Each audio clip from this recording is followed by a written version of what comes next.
没有最怂，只有更怂的大熊，今天却成了铁血真汉子。三顾茅庐要捶胖虎小拳拳，是谁给大熊的勇气呢？这个男人没什么脾气，只是喜欢给小伙伴们做按摩。可这按摩下手太重，就算底层人民也想反抗一下。虽然1对1必输无疑，但1+1的话，说不定能打出0.5的效果。不甘心就要大声说出来，即便万劫不复也是真男人。说干就干，两人100米赛跑，胖虎就在前方，大熊抡起小拳拳，一拳命中面门。借大熊之手报小夫之仇，大熊慌了，还被胖虎满足的笑容吓得破了音。胖虎1套3连就把大熊锤成了吉娃娃。大熊决定底层人民站起来，蓝胖子显然是听懂了，果然的拿出了急救3件套，只要不被当场锤死，牛头马面来了都带不走你。可大熊要的是那种简单暴力的道具，蓝胖子惊的都能大嘴吃孩子了，吐槽大熊不是真男人。可大熊自知实力不允许，只能日常面壁自闭。来得巧不如来得好，来自未来的快递及时到，这一堆道具保证有能对付胖虎的，还真就有本报复传票。可蓝胖子却对此道具嗤之以鼻，比如大熊日常被揍3拳，想报复又不敢，这时只要写在传票上，然后扔掉，捡到的人就会替大熊报仇。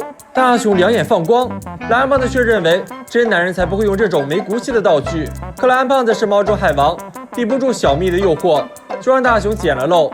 大熊决定一雪前耻，可胖虎就消失了。接着小夫前来送人头，还挤眉弄眼，这小夫就成了小白鼠，扔掉传票被彪悍大哥捡到，一个冲刺，小夫当时怕极了，接着大哥一个眼神杀，拍拍屁股走人了。大熊这下更期待与胖虎的相遇了，说曹操，曹操到。可胖虎今天心情倍儿爽，直接放过了大熊。既然胖虎不出手，大熊决定直接写传票，满心期待。小夫捡到了传票，反手就给了大熊一拳，大熊都被锤懵了。又来了一张，这次春夫捡到，毫不犹豫就是一脚。蓝胖子给出了解释，写假诗会报复到自己身上，而且还要在被打后立马写才行。蓝胖子还想劝大熊放弃，但大熊心意已决，定要胖虎付出惨痛的代价。只要故意惹胖虎生气，被揍的还不是手刀擒来之势吗？胖虎恰到好处的出现，大熊本欲出击，可话都到了嘴边，胖虎仅仅用了一个微笑，就让大熊泄了气，只能无能的原地蹦迪。大熊来到空地，胖虎又送上门。大熊的攀爬的姿势像极了大蟑螂，可当大熊邪魅一笑，举起拳头，却突然泄了气，打了人就会被打回来，冤冤相报何时了？大熊彻底悟了，要当和平大使。可大熊没问过拳头的意见，被胖虎锤成了吉娃娃。既然胖虎不仁，大熊也不必再当忍者。远处的大哥虽有8块腹肌，可惜眼神不好。大熊一急，自己捡起了传票，这下好了，千里送人头，对着胖虎就是一通小拳拳，结果又被胖虎锤了7749拳。有仇不报非大熊，可当着老师的面扔垃圾，老师怎会轻易放过大熊？大熊又是一波千里送人头，这次被锤了9981拳。大熊忍无可忍，要把胖虎一波送走。选好了人选，接着大叔一个急转弯，传票就到了媳妇儿手，生怕胖虎怒起来连妹子一起打，大熊只能英雄救美，选择第3次千里送人头。那么这次大熊会被胖虎锤多少拳呢？不要走开，下集更精彩。大熊为数不多的能力就是翻的一手好花绳，本想去自吹一下，却跟老爸来了个亲密接触，真是3天不打前列腺发炎。有人被骂，有人却嫌胖，毕竟不是每一个250斤的胖子都叫哆啦 A 梦。大熊失落的回到房间，觉得心底被掏空，每天不是被老妈吼，就是被老爸骂，都怀疑自己是最差劲的孩子了。蓝胖子表示，最这个字可不能乱说哟，毕竟没有最差，只有更差嘛。这算哪门子安慰人嘛？蓝胖子毕竟没上过学，不会口吐莲花。这时有一双温暖的大手抚摸起大熊，妹子仿佛拥有魔力，一步步引导着大熊说出了心中的苦闷。妹子告诉大熊，悠然自得才是大熊的优点，比如打碎了茶杯就可以再买个新的，旧的不去，新的不来，这不就是土豪的生活吗？大熊又说起了翻花绳被嘲笑像女孩子的事情来，妹子又是一番神解释，如果人人都是铁血真汉子，那世界上就遍地是胖虎。正因为有大熊这种瘦细胞，世界才会如此和平。大熊的温柔与热情才是地球人的未来。夸大大熊小脸燥热，看夸的差不多了，蓝胖子把妹子变回了原样，原来这是安慰机器人。可大熊觉得这并不是安慰，而是大实话，自己将是人类的未来。准备出门嗨，却被老妈要求写作业，可自己还肩负着拯救地球的重任呢。老妈都听懵了，明明是个智商负数的学渣，老妈的实话猝不及防，把大雄又打回了战五渣的状态。这时熊妹子能再夸上几句，蓝胖子也是玻璃心，正好拿出道具，妹子上来就放大招。小时候学习不好，未来才会是人上人。比如小学都没毕业的爱迪生，所以在成为人上人之前，就尽情的玩吧。蓝胖子总觉得这话有点不对，可刚恢复道具，就被大雄捷足先登，蓝胖子都无语了。只要妹子在手，再重的心灵创伤也会被抹平，心情爽就能遇到媳妇儿。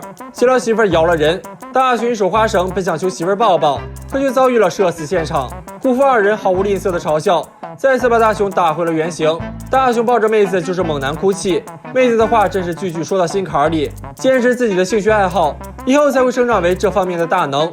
大雄重拾信心，却落于天坑，必须要找妹子求安慰，跌倒中爬起才是真男人。蓝胖子还在找大雄，可大雄早就回家了。大雄膀胱一扫，妹子就送上了毒鸡汤。能成功避开所有正确答案的人，难道不是另一种天才吗？就连偷懒也被说成有助于身体成长。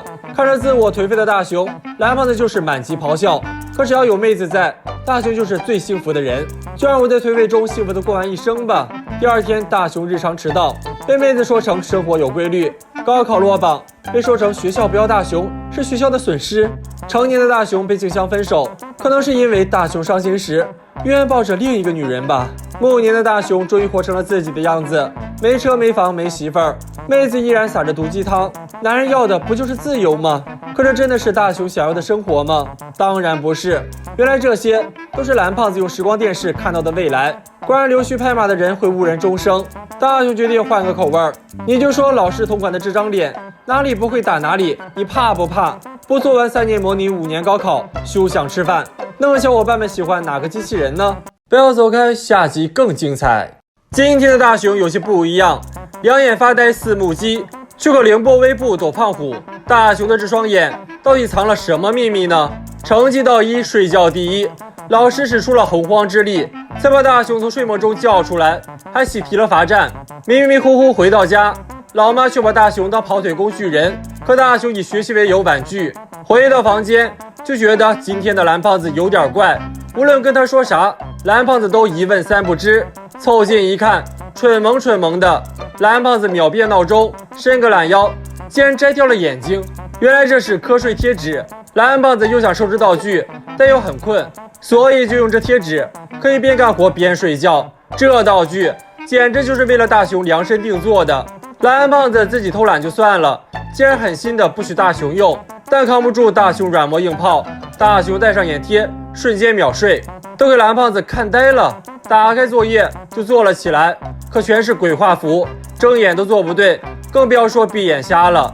完成了作业，就该去给老妈跑腿了。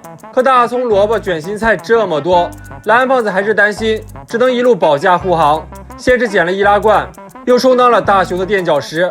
好不容易来到商店，大雄却满嘴鸟语，还好有蓝胖子在，才成功买回蔬菜。就算撞了胖虎，还得蓝胖子出面，却差点被胖虎徒手挤成人渣。把东西交给老妈，伸个懒腰，人就醒了，还喜提老妈给的零用钱。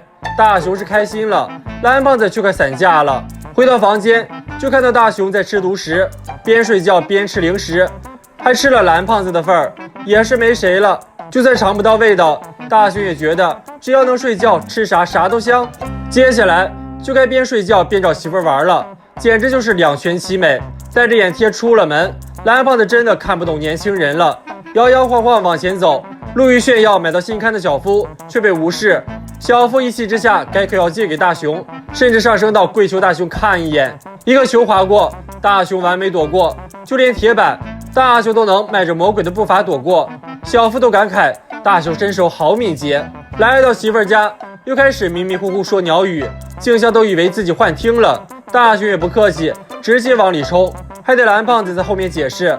边睡觉边玩游戏，最后还能玩赢，也只有大雄了吧。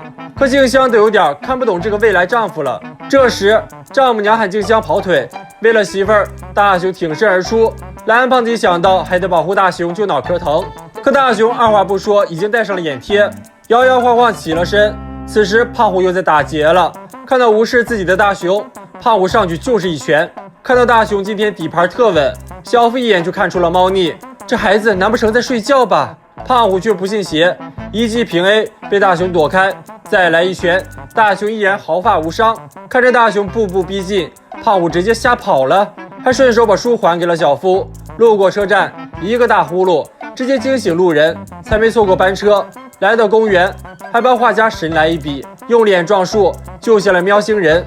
撞到垃圾桶，成功帮打工人找到文件，虽然满身是伤，但就成了众人的神。继续前行，眼看有危险，却浑然不知。